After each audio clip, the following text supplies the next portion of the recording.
Hello friends, இது வந்து அப்பளத்தில் துவையல் பண்ணுறது. நம்ம கேரளாவில் வந்து நாங்கள் பப்படம் சம்மந்தின்னு சொல்லுவோம். பப்படத்தில் செய்வோம் சம்மந்தின்னு சொல்லுவோம். அது எப்படி செய்கிறோன்னு பார்க்கலாம். இங்கே அப்பளத்தில் நம்ம செஞ்சுக்கலாம். முதல்ல வந்து மிளகா வத்தலை வந்து லேசாக கொஞ்சோண்டு எண்ணெயை ஊற்றி வறுத்தெடுத்துட்டு, அப்புறம் வந்து கொஞ்சம் எண்ணெய் நிறைய ஊற்றி அப்பளத்தை வறுத்தெடுத்துக்கணும். எவ்வளோ துவையல் தேவையோ அவ்வளோ அப்பளத்தை வறுத்தெடுத்துக்கணும்.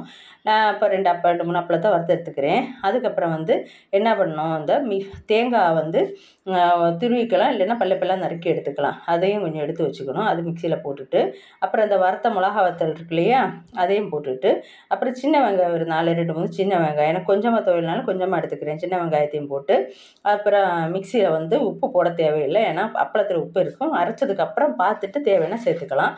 அதை ஒரு கொரன்னு அரைச்சி எடுத்துக்கணும். அரைச்சி எடுத்துட்டு அதெல்லாம் வழித்து ஒன்று போல் சேர்த்து எடுத்துக்கிட்டு, அதுக்கப்புறம் இந்த வறுத்து வச்சுருக்க அப்பளம் இருக்குது பார்த்தீங்களா, அதை வந்து அதில் நுணுக்கி அப்படியே போட்டுக்கணும். போட்டு எல்லாத்தையும் நல்லா க்ரஷ் பண்ணி போட்டுட்டோம்னா சூப்பராக இருக்குங்க. போட்டு மிக்ஸியில் அதில் போட்டு அரைச்சி எடுத்துட்டோம்னா, அப்புறம் அதெல்லாம் சேர்த்து மிக்ஸ் ஆகி வரும் பார்த்தீங்களா.